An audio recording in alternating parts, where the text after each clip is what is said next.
अब हम लोग क्वेश्चन नंबर 6 की ओर प्रस्थान कर रहे हैं। क्वेश्चन नंबर 6 ध्यान से पढ़ेंगे, अच्छी तरीके से पढ़ेंगे तो सही उत्तर भी दे पाएंगे। प्रश्न को अच्छी तरीके से पढ़ना बहुत ज़रूरी है ताकि प्रश्न पढ़ने में कोई गलती नहीं रह जाए। मैथ्स को रटकर पास नहीं किया जा सकता और हमारे दैनिक जीवन में गणित का बहुत ही उपयोग है।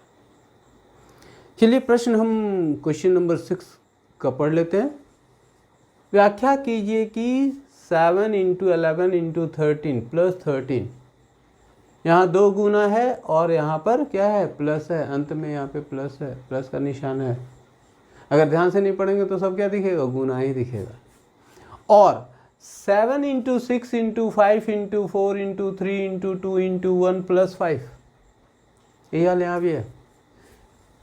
बाकी सब गुना, अंत में एक प्लस। ये बहुत ज़रूरी है कि हम क्वेश्चन को अच्छी तरीके से पढ़ें, नहीं तो सब गुना ही दिखता है। बच्चे ऐसी गलती करते हैं। भाज्य संख्याएं क्यों हैं, इसकी व्याख्या करनी है कि ये संख्याएं, ये दोनों संख्याएं भाज्य संख्याएं क्यों हैं। भाज्य संख्या है क्या, हम लोगों ने पहले के वीडियो में मैंने आपको बताया है कि भाज्य संख्या वे संख्याएं हैं जिनकी कम से कम 3 गुणनखंड हों। अभाज्य संख्या क्या है, वे संख्याएं जिनके सिर्फ और सिर्फ सिर्फ और सिर्फ 2 गुणनखंड हों। कौन कौन, 1 तथा संख्या स्वयं।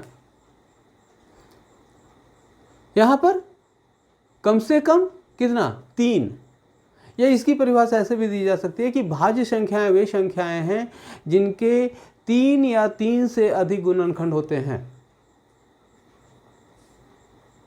तो इसी को हम लोग ऐसे कह सकते हैं कि कम से कम 3 गुणनखंड होते हैं। कौन कौन हो सकता है, एक तो सब में है मौजूद, 1 हो गया, संख्या स्वयं हो गया, और एक अन्य संख्या। इसी को मैंने यहाँ पे लिख दिया है कि भाज्य संख्याएं हैं क्या। तो भाज्य संख्याएं क्या हैं, स्पष्ट है, यहाँ से आप देख सकते हैं। इसका ये उत्तर का भाग नहीं है, ये सिर्फ समझाने का भाग है कि भाज्य संख्याएं वे संख्याएं हैं जिनके कम से कम 3 गुणनखंड होते हैं, एक संख्या स्वयं और कोई अन्य संख्या।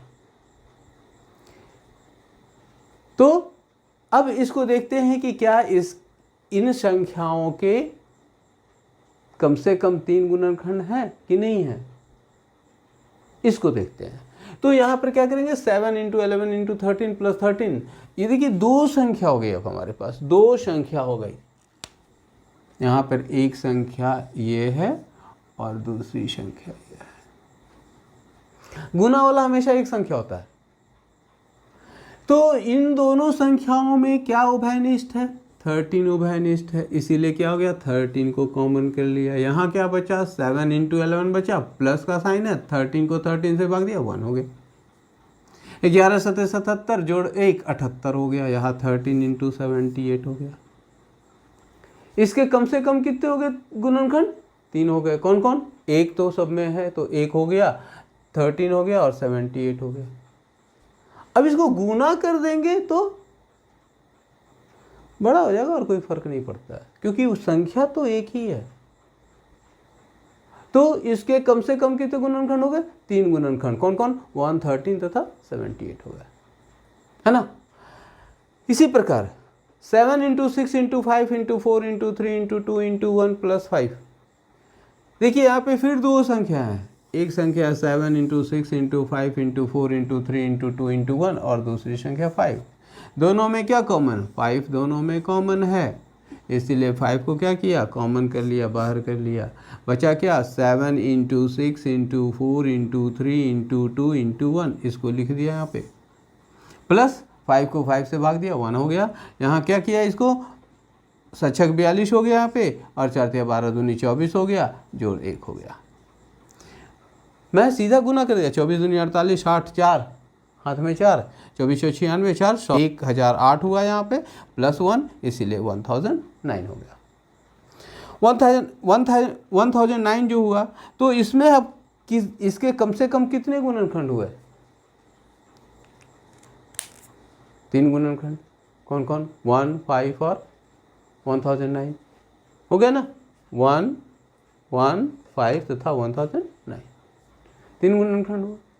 अब देखिए इसके भी कम से कम 3 गुणनखंड हैं और इसके भी कम से कम 3 गुणनखंड हैं, तो क्या हो गया? दी गई संख्याएं भाज्य संख्या हो गई। व्याख्या हो गया ना। आपके अगर कोई भी एक ही प्रश्न आएगा तो आप क्या करेंगे, उत्तर में यहाँ तक लिख करके और लिख देंगे इसलिए दी गई संख्या भाज्य संख्या है। यहाँ पे 2 है इसीलिए दी गई संख्याएं भाज्य संख्या है।